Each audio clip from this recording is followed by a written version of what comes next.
Bueno, si les parece, vamos a ir empezando porque no tenemos tanto tiempo y seguro que tenemos muchas cosas de las que hablar y que comentar de la película. Hay muchas caras emocionadas. Yo es la tercera vez que la veo y todavía lloro. Igual es un problemita que tengo, pero bueno, que es muy emocionante. Ustedes también, ¿no? Quería preguntarles cómo se construyó, un poco brevemente, porque sé que esta película tiene mucha historia, pero para que lo podamos compartir aquí en la sala, ¿cómo se construyó la historia? ¿Cómo empezaron a surgir esas vivencias que sé que tomaron de las historias de algunas de estas personas que están aquí, de algunas de estas mujeres, pero cómo se empezó a tejer la historia para acabar siendo lo que acabamos de ver? Pues lo he contado varias veces, el origen... tiene un primer origen un poco casual, que es una conversación a la salida de una obra de teatro. Yo estaba haciendo una obra de teatro que se llamaba Un trozo invisible de este mundo y Penélope Cruz vino a ver la función y a la salida me propuso que escribiera algo para que hiciéramos juntos. Ese algo, mucho tiempo después, fue un primer bosquejo que improvisé una secuencia de una pareja que discute por una cuestión de celos la noche antes de su desahucio. Los celos me interesaron menos, pero la pareja que discute la noche antes de su desahucio me parecía que había algo. Yo estaba muy impactado por una entrevista que había hecho Olga, que había publicado en eldiario.es hacía muy poquito. Una entrevista a unas educadoras sociales, cuyo titular recuerdo perfectamente, recuerdo perfectamente y no la acuerdo. Todas las noches, todos los días viene alguien que nos dice: si no me suicido es por mis hijos. Y venía a describir el trabajo de estas educadoras sociales, cómo estaban absolutamente desbordadas. De hecho, en la secuencia del baño entre Luis Tosar y su mujer y el personaje de Elena, hay extractos literales de esa entrevista.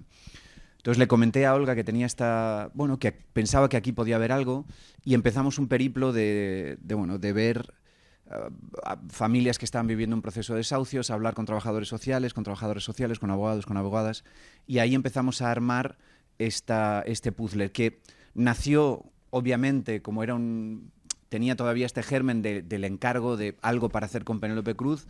Originalmente la idea era que ella fuera la protagonista absoluta de una historia.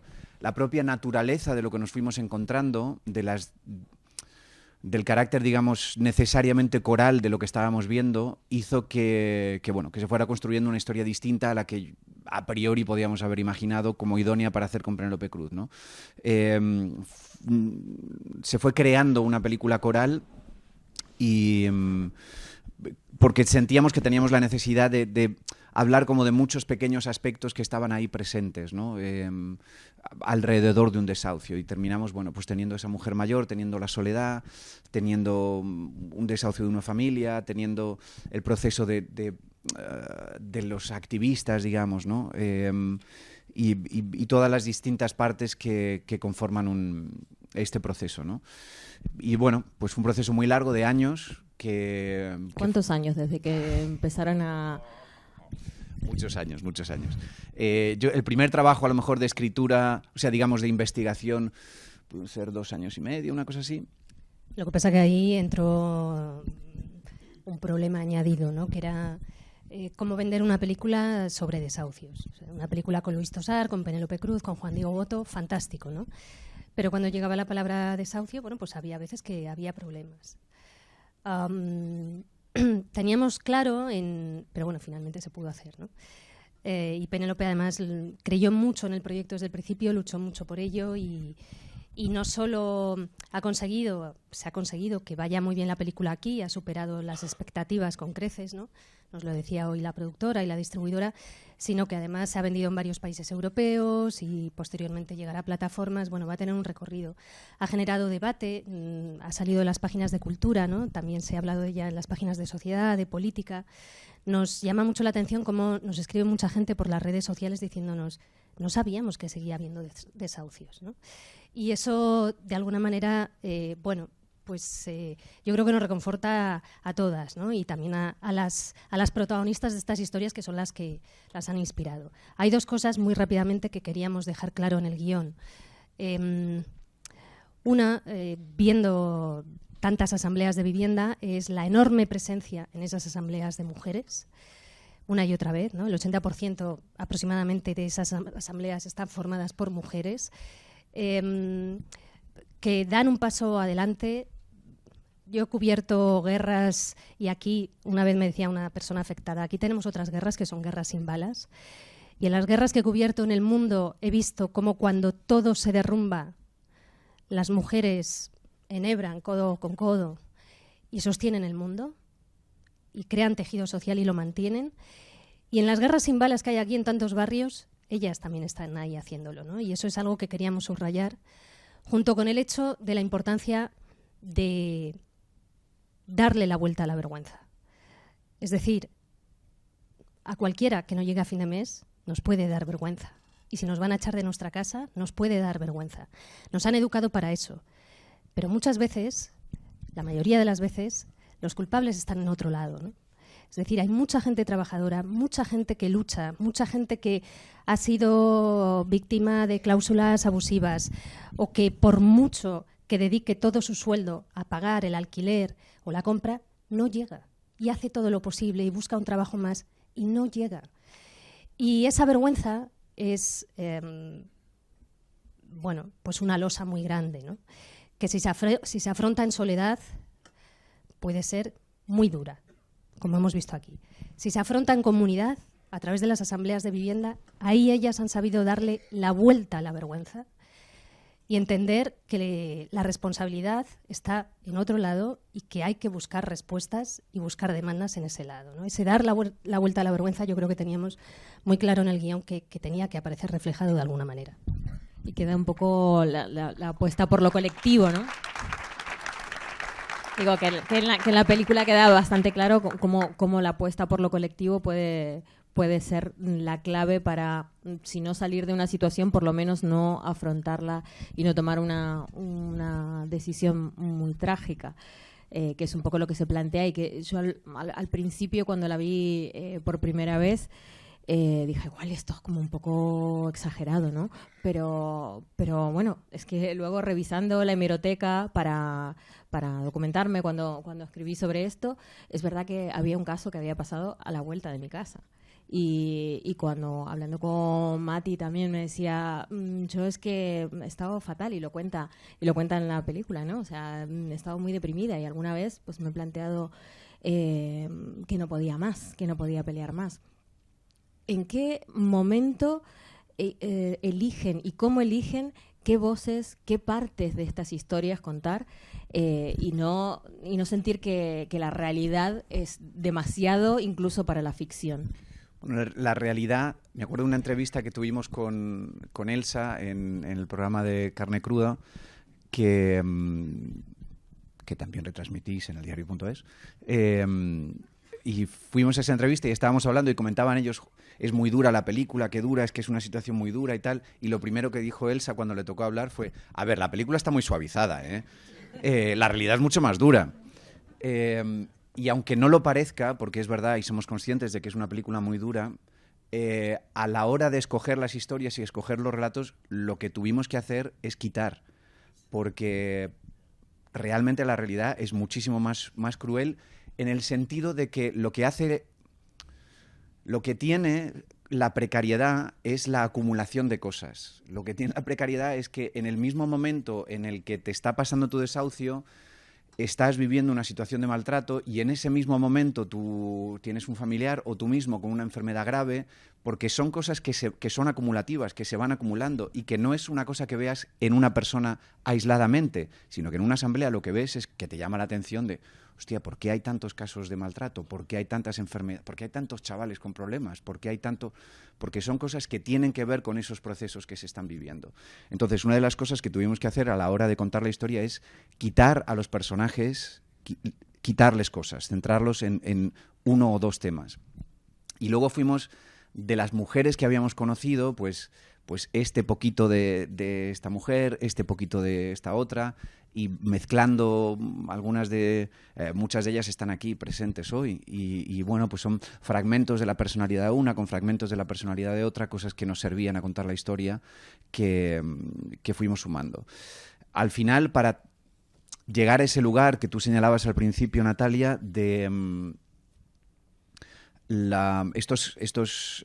esta disyuntiva que se plantea al final, hay dos desahucios que suceden simultáneamente, y jugamos a ese paralelismo entre uno que no sabemos cómo va a terminar, que es el de Azucena, que puede terminar mal o puede terminar bien, pero en cualquier caso lo que sí sabemos es que para esa mujer hay un mañana, para esa mujer hay un día después. Esa mujer, pase lo que pase con su desahucio, no va a estar sola, va a tener un lugar a donde ir, va a tener gente que la va a acompañar. Hay un día después para esa mujer y para esa familia, que es lo que... Porque no me atrevía a cerrar ese desahucio, ¿no? No me atrevía a decirle, ya, ahora esto acaba bien, porque me parecía que era... Bueno, que no siempre la realidad es tan generosa. Pero también pensamos que era importante dejar abierta esa esperanza de esta mujer tiene un mañana frente a esa otra resolución en soledad, con esto que señalaba Olga, que es tan importante en la construcción de la historia, que es la vergüenza. La vergüenza de no admitir el caso que tú cuentas, que sucedió, como nos conocemos, sé de qué caso hablas, que sucedió a la vuelta de tu casa, fue precisamente una mujer que lo que le daba era mucha vergüenza admitir que le iban a quitar su casa, que estaba en una situación de precariedad, no se lo dijo a nadie. Era una mujer que cuando hicieron las entrevistas posteriores, la gente decía... pero si colaboraba en este fondo de ayuda, pero si venía a repartir ropa, pero si era una mujer que vestía bien, pero si era una mujer que no le dijo a nadie, la situación de precariedad por la que estaba pasando, porque le daba mucha vergüenza. Y lo que señalaba Olga antes, que es lo que quisimos de alguna manera poner en la secuencia de la discusión con el personaje de Azucena, con Manuel, con mi personaje, es... Lo que es vergonzoso es que un tipo te vaya a echar de tu casa. Eso es lo que es vergonzoso. Y sin embargo, lo que nos resulta es como, joder, qué vergüenza ir a un banco a gritar. Bueno, pues ir a un banco a gritar no es tan vergonzoso como las situaciones de estafa que se han producido en este país. Y una cosa...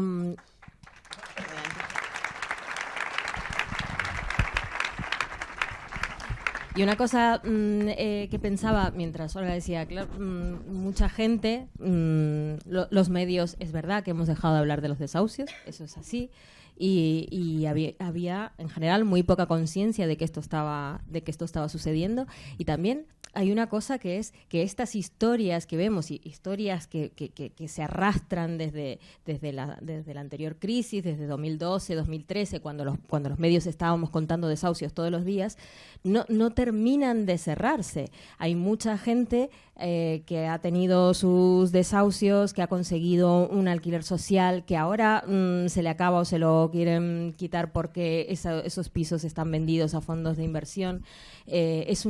Al final es una historia que no acabó de cerrarse y que se está reproduciendo ahora por otras razones, ¿no? Por otras crisis, por otras situaciones, por inflación, aumento de intereses otra vez.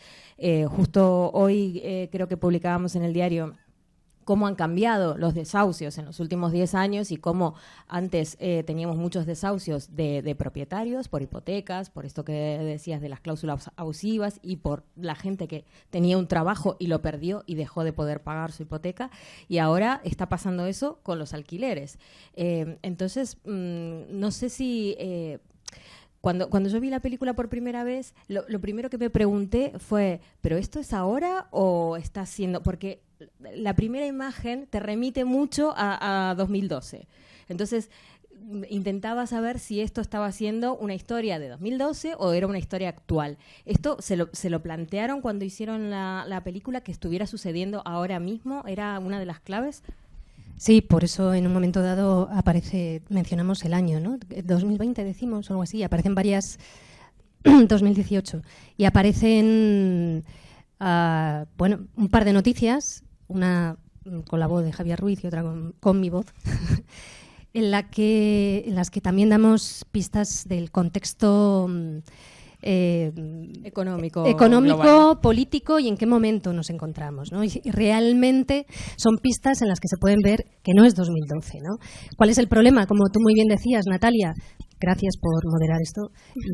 inciso, un placer encontrarme con personas socias del diario y en este marco, ¿no? ¿Cuál es el problema? Que ahora se habla poco de ello en los medios, ¿no? Y esta cosa que tenemos en el periodismo, que tiene su razón de ser, su sentido, pero que a veces también puede ser dañino, ¿no? ¿A qué llamamos noticia? Lo que pasa todos los días no es noticia. Entonces, que casi 1.000 millones de personas pasen hambre en el mundo solo es noticia una vez al año en un breve cuando el organismo internacional de turno actualiza el dato. Hay medios de comunicación que apostamos porque sea noticia de otra manera muchas veces, ¿no? Pues a través de la crónica, a través del reportaje. Pero es verdad que vivimos en unos momentos un poco oscuros a nivel global y también en Europa, en los que se está intentando deshumanizar a sectores muy vulnerables de la población. Es algo que creo que debe preocuparnos. Y en este sentido, claro, hace 10 años, ¿cómo estábamos ante el problema de la vivienda en España y ante el movimiento por la vivienda? Había una ola de solidaridad y había una visibilidad. Ahora que vivimos estos momentos en los que se está retrocediendo en muchas cuestiones, pues vemos que no solo no hay solidaridad, sino que hay una estigmatización e incluso una voluntad de criminalizar los movimientos por la vivienda, mezclando otras cuestiones como es el tema de la ocupación, ¿no? Y sin explicar bien y tergiversando las realidades. Y esto es algo muy preocupante, ¿no? Que de alguna manera también pensábamos que esta película podía ayudar a entenderlo. Con respecto al problema que mencionas ahora y que el diario publicaba hoy, ese excelente reportaje sobre cómo ahora afecta más al alquiler, claro, hay un problema añadido, que ahora Juan, si quiere, puede extenderse con ello, que es que estamos a la cola de Europa en vivienda social, ¿no? En parque público. Y esto explica muchas cuestiones, muchas realidades, muchísimos problemas que ellas, ahora que también tomarán el micro, pueden explicar sus propios casos o lo que quieran, porque ellas mismas se han convertido en expertas y que saben mucho más que Juan y que yo, ¿no? Y es verdad que eso es una realidad que frente al 16% que puede tener Reino Unido u otros países europeos, aquí hay un 1%, un 1,1%. ¿Qué implica esto? Que cuando tú tienes un bache en tu vida, no tienes una segunda oportunidad, ¿no? Y si no hay alternativa habitacional, como le pasa a tanta gente, porque se sortea la vivienda como si fuera una lotería, ¿no? De una forma arbitraria, y hay muy poca vivienda social, te quedas en la calle. ¿Qué sociedad quiere que haya hileras kilométricas de personas en la calle? Que por sus ciudades se tope con familias con hijos en la calle. Absolutamente nadie, ¿no? ¿Es lo más sano dejar a alguien atrás? Bueno, hay que buscar soluciones, ¿no? Voy a hacer 2 preguntas sobre cosas que se dijeron de la película, que ha tenido unas críticas excelentes, que ha tenido le han dado premios, ha tenido una recepción fantástica en los festivales en los que se presentó. Pero quería preguntarles por 2 cosas que me llamaron la atención que se dijeron de la película. Una, que es una película militante. ¿Es una película militante? Yo creo que no. Yo creo que es una película descriptiva. Lo que pasa es que, claro, hemos llegado a un... O sea, estamos quizá poco acostumbrados a entrar a ciertos lugares de la realidad. Y lo contaba Olga antes, estamos en un momento donde a veces ponerse de parte de los derechos humanos ya parece un activismo, ¿no? Hoy, si cualquier partido político se presentara defendiendo la Declaración Universal de los Derechos Humanos, bueno, pues serían obviamente bolivarianos y filoetarras, seguramente, porque son cuestiones que hoy en día simplemente demandarlas es casi... bueno, ir a la contra de prácticamente todo, ¿no? Es una película que yo no creo que sea militante, creo que es netamente descriptiva, ¿no? Que sí toma partido por los personajes de los que está hablando. Creo que ninguno de los personajes de los que hablamos los queremos poco. Incluso aquellos que a priori podrías decir, este es el malo, ninguno de esos personajes están no defendidos, que es lo que podría ser una película, de lo que se entiende por una película militante en el sentido de porque normalmente cuando se dice militante lo que se quiere decir es maniquea. Una película maniquea sería una película donde claramente dijeras, este es el malo, ves que es feo y que tiene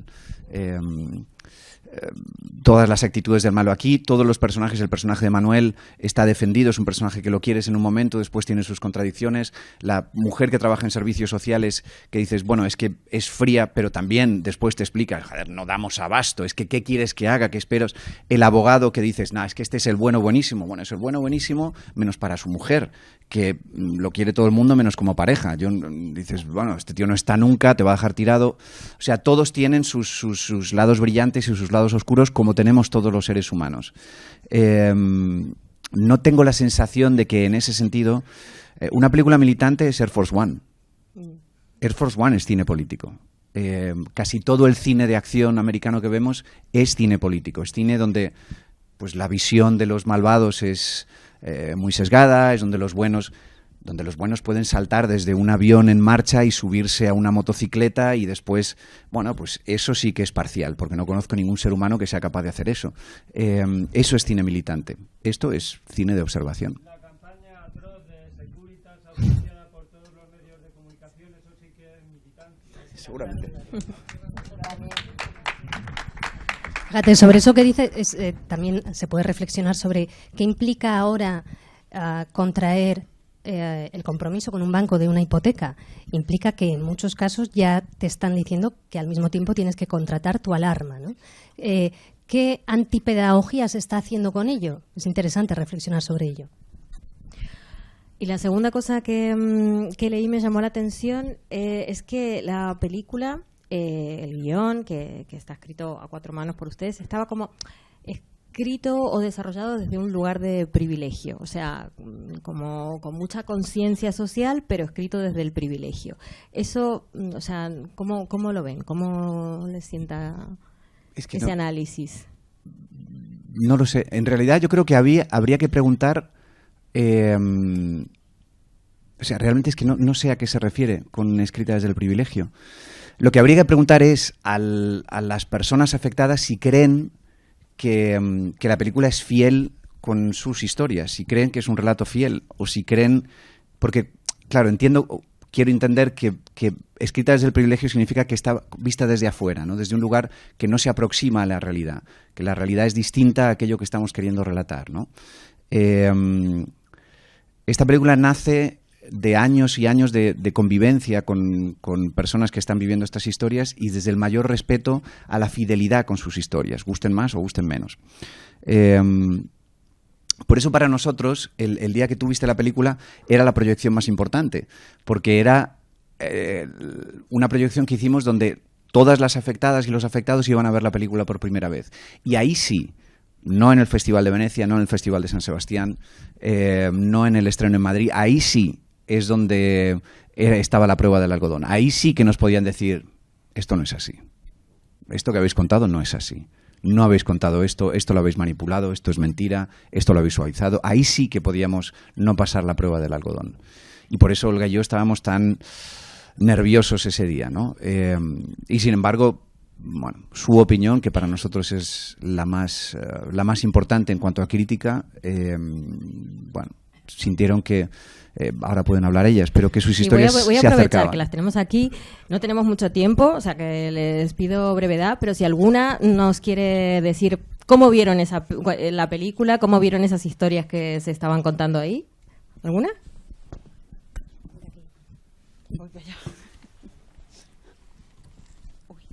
Bueno, ya Celsa la habréis visto en la escena de la asamblea y en algún otro momento. Es una crack. No, yo prefiero de pie porque me voy a caer. Bueno, yo las veces que he tenido la oportunidad de dar las gracias por esta película, porque la verdad sí ha venido en un momento en que puede abrir un debate, sobre todo con el tema de la ley de vivienda, que es lo que necesitamos.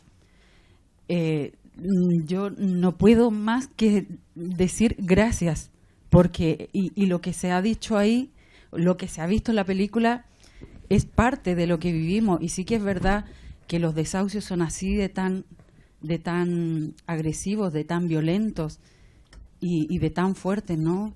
y es una situación que seguimos viviendo. O sea, esto no pasó en el 2012 y terminó en el 2013. Es una situación que la estamos llevando todas las semanas, que lo que decía Olga, no se cuenta porque pasa todos los días, pasa todas las semanas. Los medios de comunicación no hablan de esto, pero sí hay desahucios. Todas las semanas las asambleas de vivienda tenemos que estar involucradas en poder parar un desahucio, ya sea de forma presencial, o sea, que en la propia puerta de la afectada o haciendo recursos con los abogados, colaborando en cualquier situación para que estos desahucios no se produzcan. Muchísimas gracias. Elsa, sí me gustaría decir que Elsa, que coordina de alguna manera o es miembro de la Asamblea de Carabanchel, ella misma, como funcionan las asambleas, es que los propios afectados y afectadas son los que terminan llevando las asambleas. Son ellos y ellas quienes se hacen cargo de las asambleas. Ella, que tiene un propio... Bueno, ella vivió un desahucio de hipoteca, después de mucho pelear consiguió un alquiler social. Su historia es complicada porque bueno, tiene un hijo que ha tenido unos problemas de salud muy importantes y ha tenido que lidiar con eso también, y tuvo una situación personal afectiva también muy complicada con su expareja. Y todas esas tres circunstancias, el desahucio, el problema de su hijo y con la situación de maltrato, se dieron a la vez. Y no solo ella, como muchas otras de sus compañeras, no solo pelea eso, su caso propio, sino que tú ves... En este caso Elsa, porque ha cogido el micro, la ves en la Asamblea de Carabanchel y ella sabe el nombre de todas estas 25 personas, 30 personas que tiene alrededor, y sabe que el lunes tenemos que ir a casa de fulanito porque tenemos que parar su desahucio en puerta, pero que el jueves tenemos que hacer un acompañamiento a menganita, que tenemos que ir a hablar con su trabajador social porque no le está dando el certificado de vulnerabilidad, y que tenemos que ir a un banco a hacer un acompañamiento a fulanito porque tenemos que hacer una acción en un banco porque no le están haciendo caso y tenemos que pelear eso, y que tenemos que ir a la empresa municipal de vivienda a ver si conseguimos que inscriban porque no quieren inscribir, y todo eso ella lo tiene en la cabeza, como muchas de sus compañeras. Entonces, para mí, una de las cosas que observamos, Olga y yo, que si esta película es algo o tiene voluntad de ser algo, es un homenaje a todas estas mujeres que en ese lugar donde el Estado ha fallado, donde el Estado no llega, donde los servicios sociales no llegan, donde el Estado ha fracasado, hay una parte de nuestra sociedad que cotidianamente se sostiene por estas mujeres y la solidaridad de estas mujeres que dejan parte de su vida en intentar sostener a otros. Eso que nosotros observamos, y que no es una cosa que decidiéramos, joder, qué cinematográfico sería esto, sino que es fruto de la observación, de un trabajo del que Olga tiene mucha responsabilidad, porque yo cada poco le decía, bueno, ya está, tenemos suficiente material, vamos a escribir. Me decía, no, vamos a esperar un poco más, vamos a observar un poco más. Pues ese trabajo, esa observación de ver a estas mujeres que en su lugar sostienen una parte del mundo, es lo que inspira a contar esta historia y lo que inspira esta película.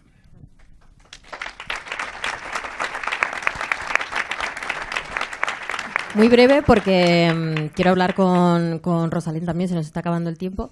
Ahora que decías lo de esto de responsabilidad de Olga, ella decía, veíamos ahí tu personaje con el personaje de Penélope Cruz, cómo se tensan y se ponen en riesgo, ¿no? Las parejas.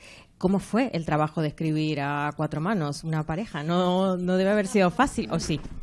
A mí, si me hubiera dicho escribimos juntos, yo le habría dicho que no. Lo que pasa es que fue un proceso muy natural, que salió solo, ¿no? Él abordó esa primera escena en soledad y luego me la dio a leer. Y cuando me la dio a leer, yo propuse cosas, aporté otras, y al principio fue así.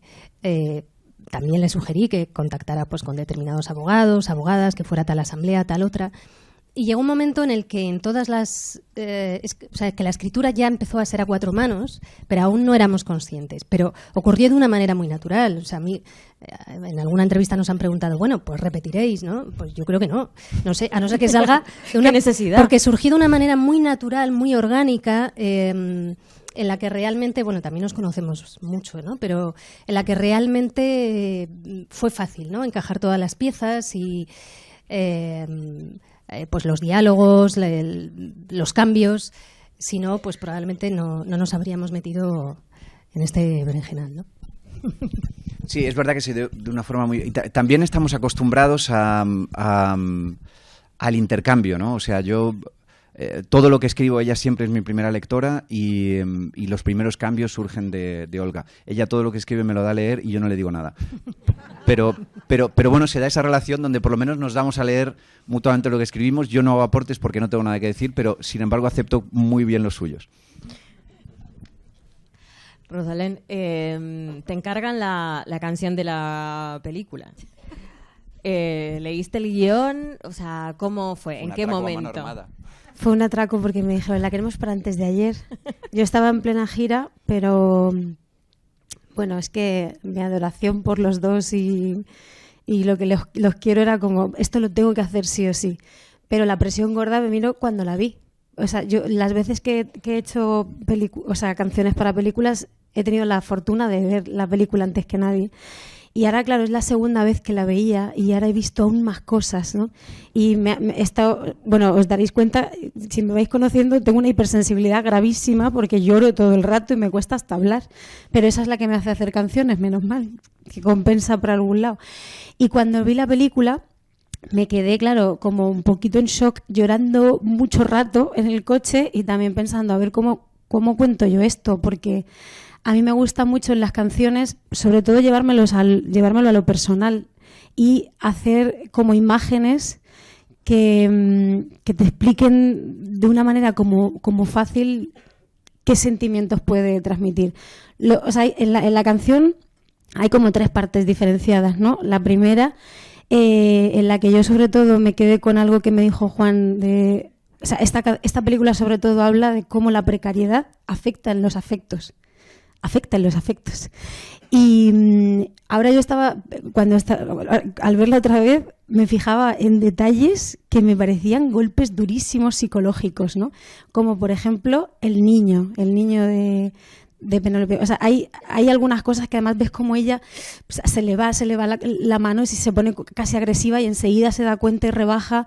O sea, tiene tantos momentos de darte cuenta de lo duro que es psicológicamente vivir algo así. Los resoplos, el coger aire, la escena en la cocina, que es que no puede ser más brillante, todas las frases ahí que son como matadoras y dicen muchísimo. Entonces, pues por eso en la primera parte, que es como más emotiva, ya empezar diciendo, desde el límite, es que no es nada fácil cuidar a alguien y amar a alguien, porque... Claro, digo, si te falta, si no tienes con qué calentarte, ¿quién te va a abrigar en la vida, ¿no? Y si te falta para comer, ¿cómo coges fuerzas? Entonces, por eso es tan importante que haya cosas básicas que te permitan tener una vida normal. O, bueno, en la segunda parte, que es como ya más rabiosa, así un poco más rapeadilla, porque también Juan me dijo, ya que es un bajón la película, dale un poquito de... Pero yo decía, ¿pero cómo subo esto, no? Pero sí que hay algo que es positivísimo y que se ve claro en la película y es la unión. O sea, lo único importante era sentirse arropada. Yo creo que le daba igual perder la casa, pero quería sentirse arropada, que era lo que no conseguía con el zagal. Entonces, pues por eso esa segunda parte es como más rabiosa de la vida es injusta.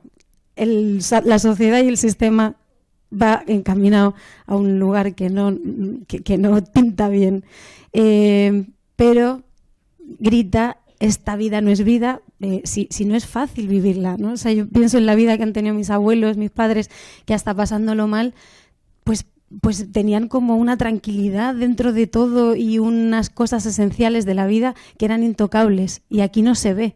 Aquí es todo estrés, ansiedad y sufrimiento.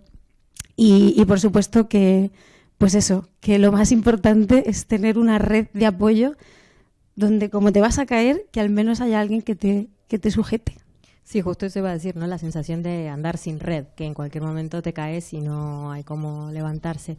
Les recuerdo que están aquí, están todos aquí y están ellos aquí porque, bueno, gracias a los socios y socias del diario.es, todos van a poder ver esto porque lo estamos grabando, lo van a poder ver en abierto mañana seguramente en el periódico, porque también queremos que que compartir con el resto este privilegio de estar acá, que no es el único, porque ahora Rosalén nos va a regalar otro gran momento para esta noche.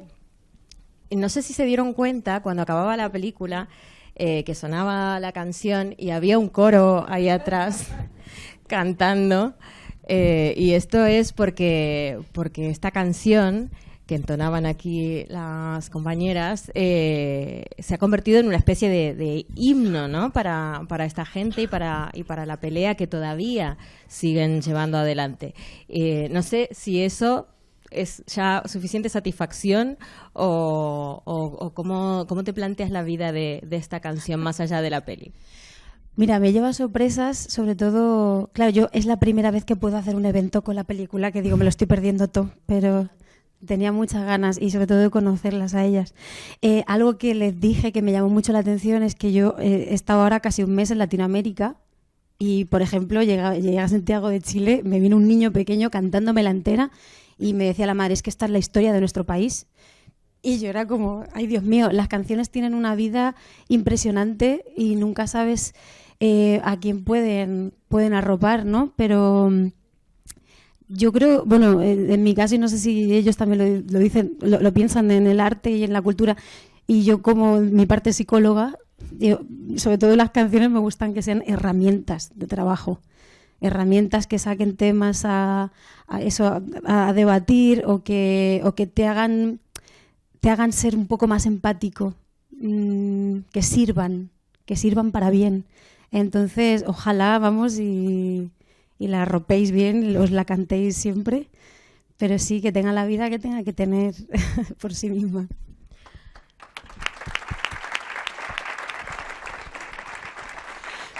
Yo quiero que me aprueben, claro, como no las he conocido hasta ahora, que me digan, oye, aquí has acertado, aquí te has colado un poco.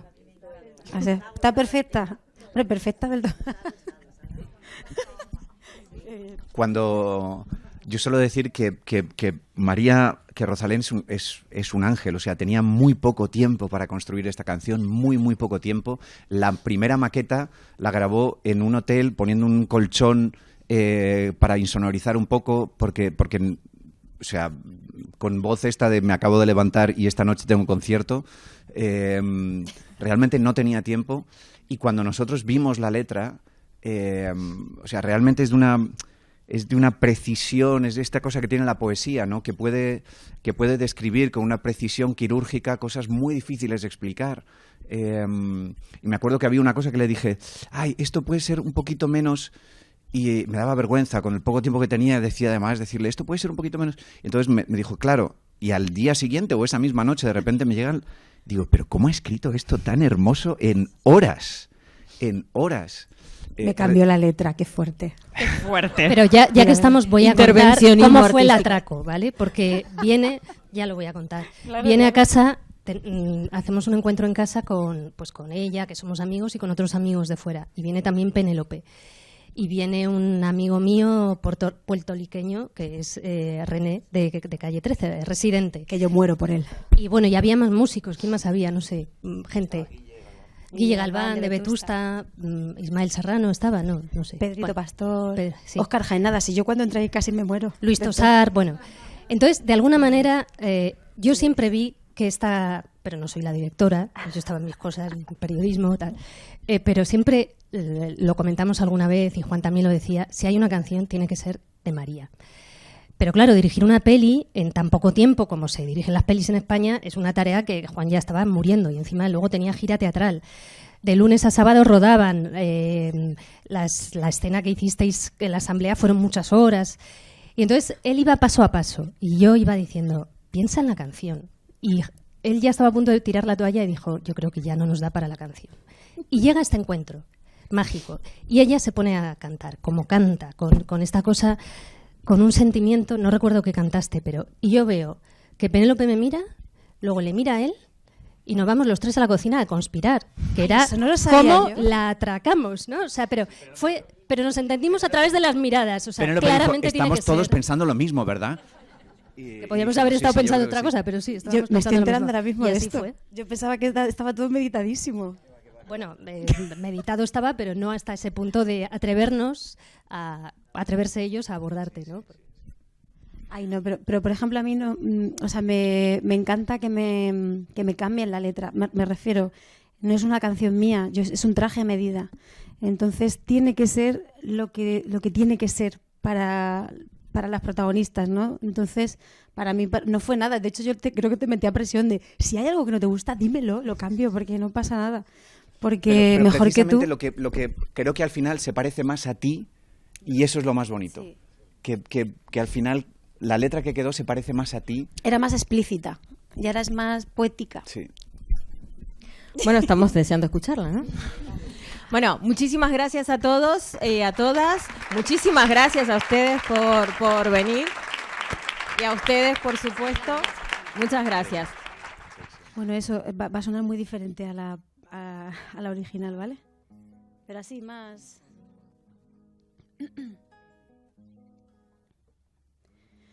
Desde el límite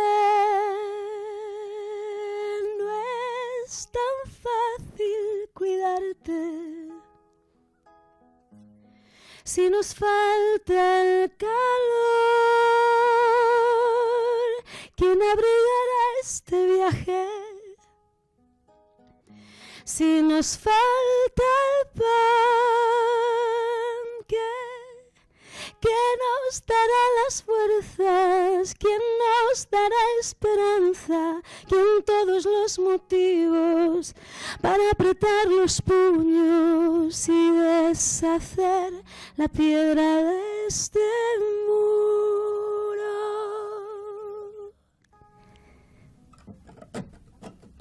Ahora yo.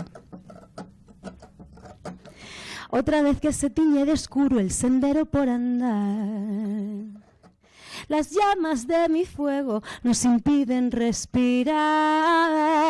La marea empuja el barco, se bebe el tiempo. Se truca la balanza, nosotros con la rabia al cuello.